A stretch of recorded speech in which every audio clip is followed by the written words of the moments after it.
Hi, welcome to our podcast, Murder in the Family. I am Catherine Bonine. I'm Joey, and we're back for episode 2. Episode 2. Episode 1 was pretty epic. I'm It just saying. was. I'm just saying that, we're basically pros already. So, So pro. Like that first episode, golden. I can't make any promises for this one. Oh, well, that's Only, okay. I didn't cite my sources. We said that like that money was like around $5,000 and I Googled it and like $2,500 in 1978. Today is actually more like $12,000 and 600 and change. So, oh, you we were kind of way off. a little, I mean, slightly. It's okay. I mean, we did guess. Yeah, that is true. Yeah, There was literally for no research. for a guess, it was pretty good. Sure. So you're the one telling the story this week. Yes, yes, I decided to pick someone from California. Okay. So, uh. I did. So if anyone does want to, go and read about it, I did find it. I know it's not the most reliable, but I got it off, Wikipedia. Okay. So this is all of it is off Wikipedia.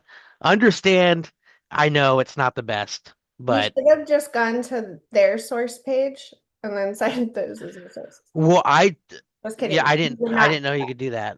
When you, that's cheating, but So sure. our person today.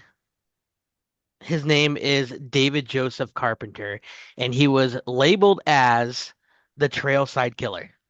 Okay. Yeah, so I'll give you a little background story of him. So this is all up north. He was born in San Francisco on May 6th, 1930. Okay. Oh, I like it. It's an old one. Okay. Yeah, well, I mean, yeah, kind of. So a little bit of his background. Um, of course, just like the last one, he suffered from physical abuse from his alcoholic father and his domineering mother Okay. for the reasonings of persistent bedwetting Oh, and and animal like cruelty. that's a sign. That's Yeah, like, that I feel like that's serial killer 101. Start with that's exactly what I said. I was like, mm. "Ooh, yeah. Like we know this So here already. yeah. So when he was a kid, he attended Glen Park Elementary School where he was bullied for his stuttering. So he did have a pretty bad stutter. Um, yeah, so and that will come up later on as well. But about the time of his adolescence and he developed, Drew, that's my dog. What is she doing? Uh, ah, she's just being a dog. So as he grew into his adolescence, he had a temper.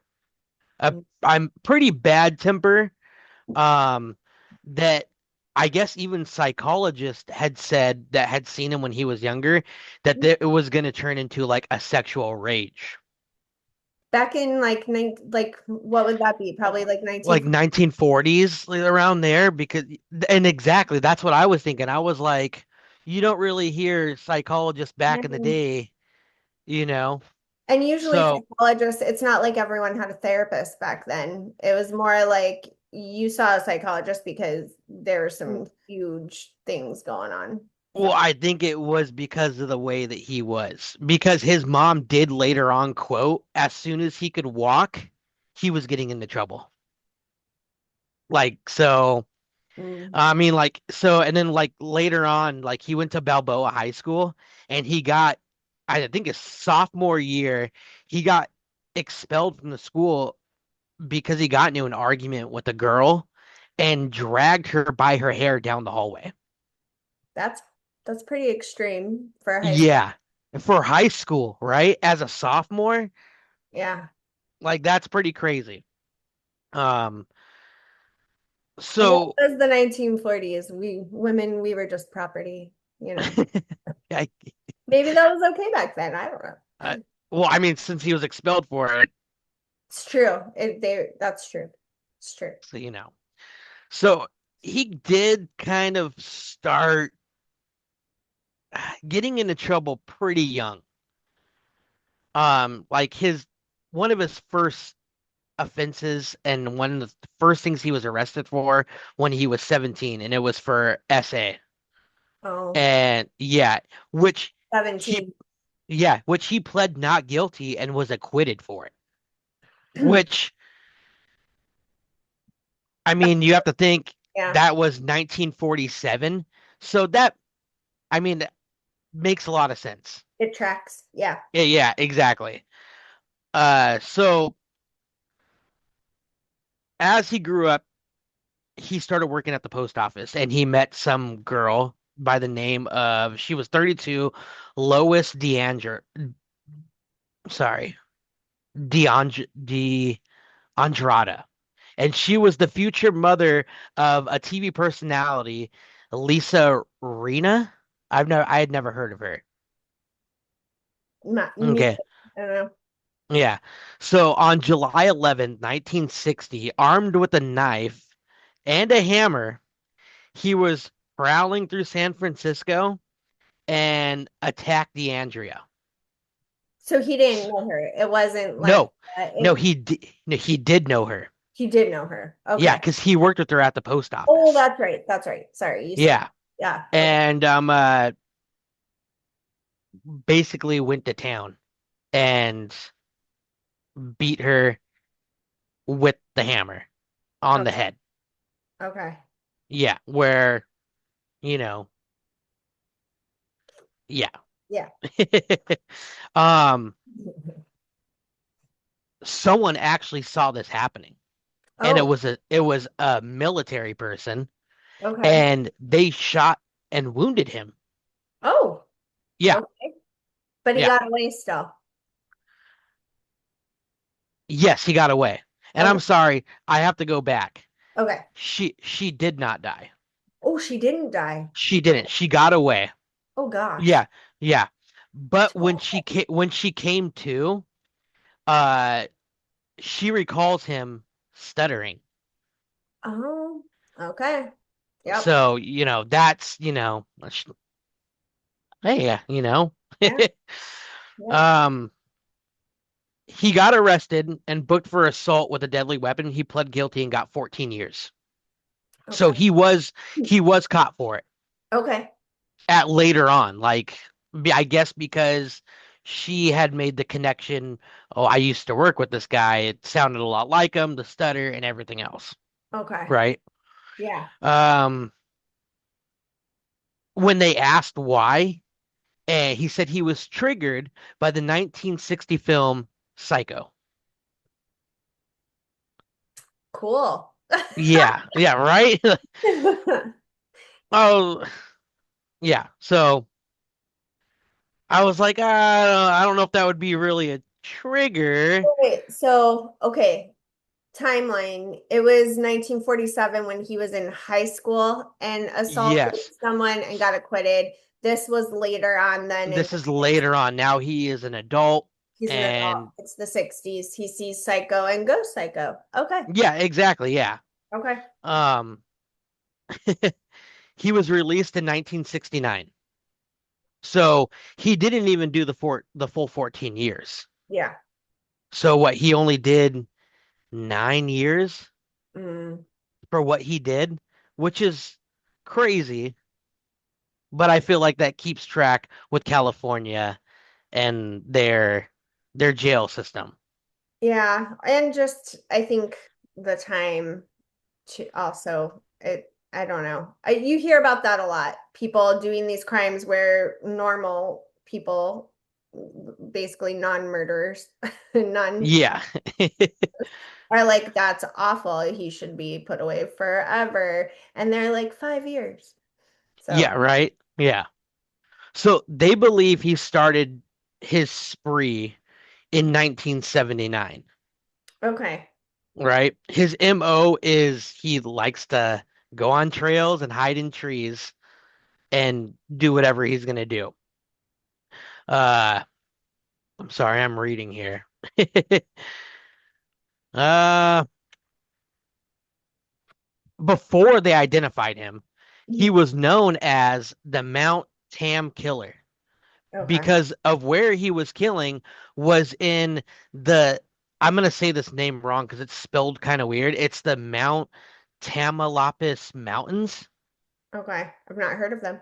But Yeah. we're from Southern California, and Northern California is like a completely different state. Yeah, it's like there's a line through it and no one pays it. If you're from the south, you don't pay attention to the north. And if you're from the north, you don't pay attention to the south. Right. And those poor So Californians, they just get lost in the shuffle. so August 20th of 1979, 44-year-old Etta Kane was found murdered on a trail near Mount Tapalama Lapis. Llama Llama Beach. Um, she was pew-pewed in the head with a 44 caliber, Okay. right?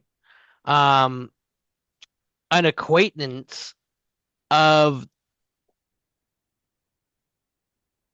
Carpenter Mhm. had reported a 44 Mhm. caliber revolver missing Okay. and stolen, right? So that was 1979. That was in August. So he doesn't wait that long for his second one. And October of 1979, 23-year-old Mary Frances Bennett, she was jogging. He dragged her into the tree line and essayed her. Uh, she dislocated his thumb and was able to get away a little bit. He then ended up catching back up to her and Mhm. just, you know, Yeah. stabbing her Yeah. 20 over 25 times Wow. in the back, throat, and breast and groin area. It's everywhere. Just went to town. Just went to town. It was so bad around her neck, she was almost fully decapitated, Gee. which is crazy. Yeah. Did they say So, what kind of knife he had? Because so I feel there like that's was, pretty crazy. yeah, there was a butcher knife that was found nearby, Okay. right? So he waits another couple months and does it again. March 8th, 1980.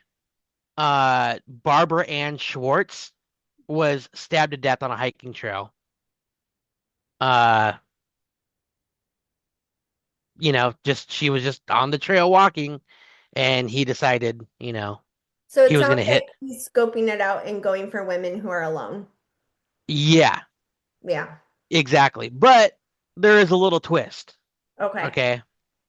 So in September of 1980, he has a friend, a prison pen pal. Her name was Molly Purnell.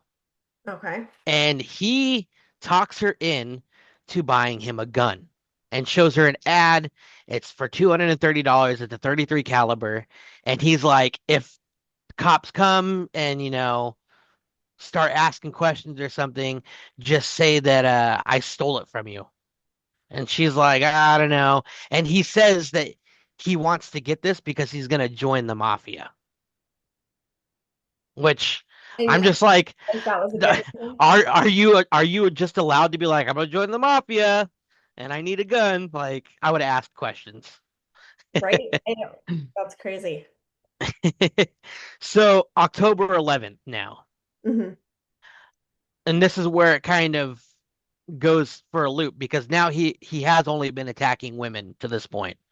19-year-old Richard Stowers and 18-year-old Cynthia, sorry, Moreland, they were confronted by him where he held them at gunpoint and walked them somewhere, had them get on their knees and off both of them execution style.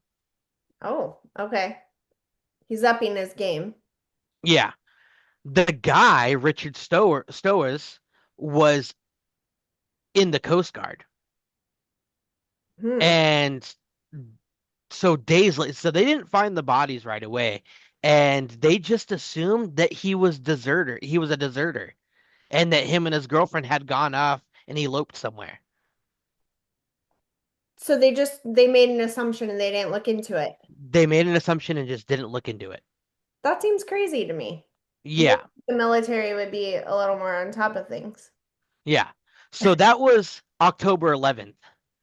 This is now October 14th, okay? So only a couple days. 26-year-old Anne Evelyn Alderson was fatally shot and essayed. Hmm. Um, Her death, I think they finally started to catch on because then they closed down the trail temporarily. Because this is all in the It's the same, mount, like the same yeah, mountain. it's the same trail, like the same mountain. And I mean, he's already done three or four, you know? And so now they're finally like, okay, maybe we should shut down the trail, you know? Yeah. Um, and it didn't work, you know, which is horrible. Yeah. I mean, but it's people are gonna go, oh, it's closed, it's fine, it's nature, we should be able to go on the trails. We're gonna go anyway. Yeah. Yeah. So November 28th, 22-year-old Diana Marie O'Connell, she was found nude and shot to death. Found with her was 23-year-old Shauna May, shot to death, likely the same day. Okay, they were found, Found together, but not killed together. yes, Okay. but they likely died the same day. So Wow. he He's on a range. decided to do he's right now he is on a rampage. I mean, Yeah. he's not waiting long in between. Yeah. Which at this point, I don't understand why they don't have like police or someone in front of the trails, like kind of, or like even park, like the Yeah. people that don't. A blockade kind of like, or Yeah, scoping it out, yeah, basically, like exactly. I surveilling. mean, exactly. Yeah. I don't understand why they hadn't done it at this point, but they hadn't, which is weird to me. So, um, a week after Alderson's death, they suspected this guy. His name was Mark Derm Dermond, who shot and killed his mother and father, or his mother and brother. And he's on the run. And so they put this out into the public, and he writes into the police and was like, "No, no, no, no, no, no. I admit I killed my mother and my brother, but those other things were not me. Don't put that on me." So that kind of gets them to kind of start looking other places, and start doing more. They March were like, oh, 29th. a murderer told us he didn't do it. We should just move on. Yeah, exactly. Like, oh yeah, he's trustworthy, the guy that we're trying to look for. Yeah. The guy that killed like his own mom, but don't worry, he said he didn't do this. Yeah, no, he's I think truthful. that's kind of funny. I mean, he didn't do it. He was telling the truth, but Yeah, yeah, but like, still, through a letter, they were just like, yeah. All right, sure, let's continue. Let's move on. he sounds Guys. truthful. So March 29th, 1981, Henry Cowell Redwood State Park. Okay, so now it's in another part of the state park. Okay. 20-year-old, um, sorry, I'm Ellen Marie Hansen and Stephen Russell Hurdle. Uh, they were confronted by him, just like the other two couple, Okay. and at gunpoint, and he had them follow him, and he ends up knocking one of them unconscious. Hurdle.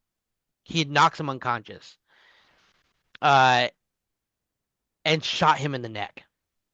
The other person he shot and killed. He survives, Okay. but is like he can't like even after he recovered, he couldn't talk. It messed up his vocal cords. He had problems, you Yeah. know? I mean, you get shot in the neck. Yeah. You're gonna And have. so now, so we come to now, this is 2 months, almost 2 months later, May 2nd, 1981, and he kills his final victim. So this is number seven.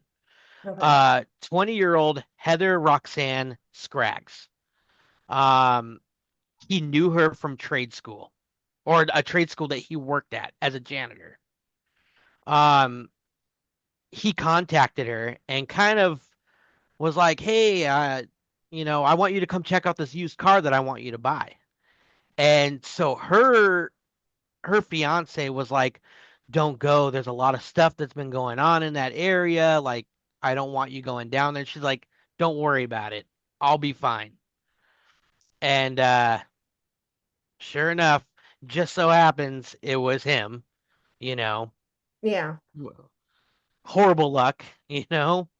But he has her stripped down, essays her, and then shoots her dead. Mm. So that was May 2nd. May And what 14th, year are we in? Are we still in ni- the same year? no, 1981. So it's been Okay. So it's been from 79 to now 81. And it seems like what he likes to do is like he does a couple, he waits a couple months, does a couple, waits a couple months, does a couple. okay. So there is a Is pattern. what Okay. there is a pattern. Okay. Uh so now we go and it's a couple days later, May 14th, 1981, and they find enough evidence and DNA that comes back to him. And they go to his Wait, house, and what year is this? 1981.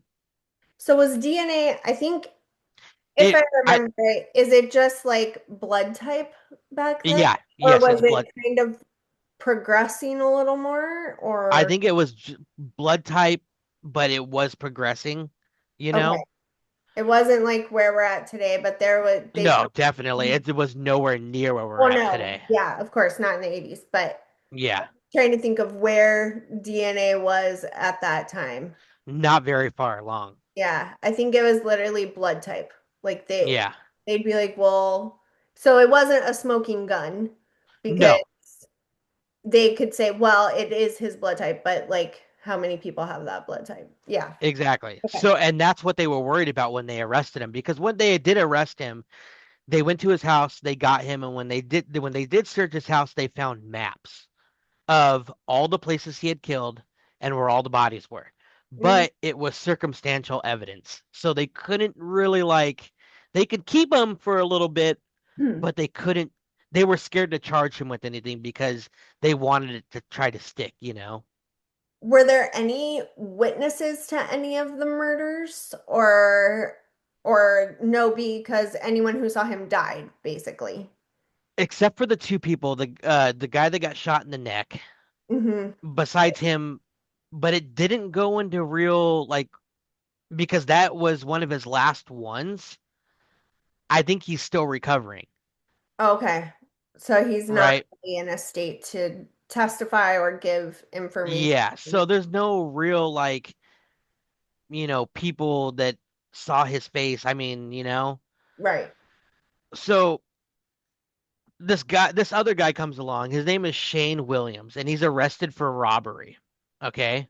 And he tells police, and they knew at the time, okay, a 44 was used at this time, and now a 38 was used later on in the murders. Hmm. And Shane Williams gets arrested for robbery, and he tells them, these murders, I could tell you where the gun is because they can't find it. It's not in the house. They can't find it anywhere on him. And he goes, I could tell you where the gun is. Right. Okay. So he tells police, they trace it down and they find it. Huh. Well, You're gonna tell me how he knows? it doesn't say how he knows. I looked into it and I can't find out the reason how he knows him. That's the We weird don't thing. know. We don't know how he knows him. We don't know how like he knows where the gun is. how Yep, he's nope. connected to anybody. Okay. That's one of the weird things that I found weird about this, Okay. right? But remember, the gun wasn't under his name. So when they find it, well, Purnell comes up. And when they go to ask her, she first lies about it and is like, "Oh no, no, like he must have stolen it from me." And they're like, "You're gonna get slapped with all these charges, and like we're gonna send you to jail." She's like, "Okay, I'll cooperate." Uh, Like I'm just a pen pal. I'm not like actually a criminal. I'm basically, gonna and then pull right away. yeah, and basically she tells him everything and tells him, well, he asked me to buy it for him, and I gifted it to him, so. They do find all the casings were a match to that gun. So Okay. now they have them for Yeah. Back everything. then, they had Back all that they could have other than someone being like, that's him right there. Yeah. exactly. Yep. Exactly. So he gets busted for it and they finally send him to trial, which was a very, very long, like couple years that it was in court. But Okay. he finally gets convicted of 7 counts of first degree murder. 2 counts of R, Yeah. and they were seeking the death penalty and they got it. Okay. Yeah, which is I feel like it's pretty rare for California. Yeah. Um, yeah, I think so. Well, I mean now, but Yeah. back then, I don't know. I'll look it up and we'll talk about it on our next episode. We'll talk about Yeah. the death penalty. So they got him for all of that, and he was finally convicted of, 7 counts, which here's the crazy thing too, is even though he had that map with all the murders he had done and where all the bodies were found and stuff, they believe that they believe that he had done more than 11, but they can't get evidence About those. about those. I feel like he didn't really like because he did It switch was up a when couple he times. maybe it was when he was crafting like his style. And Yeah, so he had ended up having like a format and a style in the way he it, did things, but it yeah, was because pre that. yes, yes, and that's what I had. That's how I feel about it because he did start out with a knife at first, or first actually started out with a gun, and then he went to a knife, and then found, well, maybe I like it better with a gun, and he stuck with that. Okay. So yeah, Joseph Carpenter was a real, or David Joseph Carpenter was a real jerk. He doesn't sound like a great guy. Yeah, Not, not I don't someone know if I want to meet while I'm hiking. I don't know if you noticed, but the day that he was arrested on was May 14th. Oh man. Happy birthday to Yeah, right? and his middle name was Joseph. I know, right? I was like, oh my gosh. So I've been watching a documentary about the Golden State Killer. His name was also Joseph. Was it? I Yeah, didn't know that. Joseph D'Angelo. Oh, So I have the makings of a killer. I mean, you've The, been abused by an alcoholic father, so I mean that's this, in your favor. this is true, and I didn't abuse animals. No, you love animals, so I think we're okay. I think I'm good. I think I'm good. Man. So, yeah, so that was my story for the week. And it's it's just so crazy. I was gonna say there it seems like there's a lot of serial killers in California, but then I started thinking, you know what? There's a lot in Wisconsin. It's the United States, I guess. You know It's where a lot happens? Ohio. I feel like oh, every time I I watch a documentary. It's like in the small city of Ohio, and I'm like, what? Either Ohio or like where's another one where it happens at? I don't know. I feel like yeah, maybe it is. Maybe it is just everywhere. I think out of all the countries, our rate of serial killers is like Oh, it's extreme. It's like extreme in comparison to other countries. yeah, definitely. I don't know why that is, but it is. Yeah, makes you We got to be number one in something. No, wonder. no one said it was good. Oh, well that was some good storytelling. I mean, it's not storytelling, it's Yeah, true crime but telling. I just couldn't. I couldn't believe like because he went on a spree and he was really like there was a couple that were just like back to back to back. Like Yeah, you would I'm just really surprised that they didn't have that, wrapped up a little sooner because it was so extreme and and because because they it all took was in place in the the same same area area. um, on the trails. And, why wouldn't they have police posted? You know what I mean? Or And first, go I ahead. mean these were happening on trails. Why aren't there rangers out? Yeah. You know? Yeah. That was my question is I don't know, it just seemed I guess maybe they just didn't care. I don't know. I don't want to say they didn't care, but Well, I feel like also, you made a comment on our last podcast about how, the 80s that why were there so many serial killers in the 80s? And that's a really good question. And I think the police in general, I think that's when they kind of started realizing that there were serial killers in the 70s and 80s. So I don't know that people thought that necessarily the same way and maybe weren't expecting it to be the same person and doing it again. And it was kind of a learning curve, I feel like. Um, I mean, I just and found out that, back in the late 70s and I think early 80s, we didn't even have 911. which is crazy. That is insane. And they also didn't have like rape kits to like assist victims. They didn't have they started encouraging more females to become officers because they wanted females to be able to talk to victims. But also like SA was not even something that was taken too seriously. Uh, Yeah, which is horrible. it is, and it's sad that it was not, considered a big crime. And I mean, even still today, there's a statute of limitations on SA. Which I feel like is absurd. It is You absurd. know? It's there should not be a statute of limitations. No, But I definitely mean, not that just shows that it's still not being taken as seriously taken as as other serious crimes. as it should be. Yeah.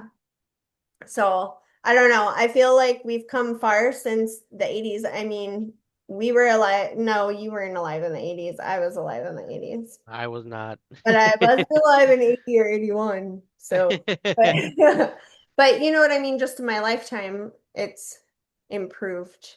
So maybe Yeah, we'll just keep on improving, hopefully. that we can hope for it.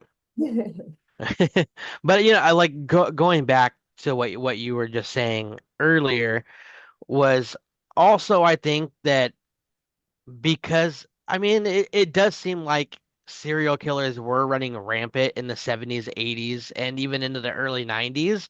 I feel like there were so many of them that it was hard to keep track of what was going on, you know?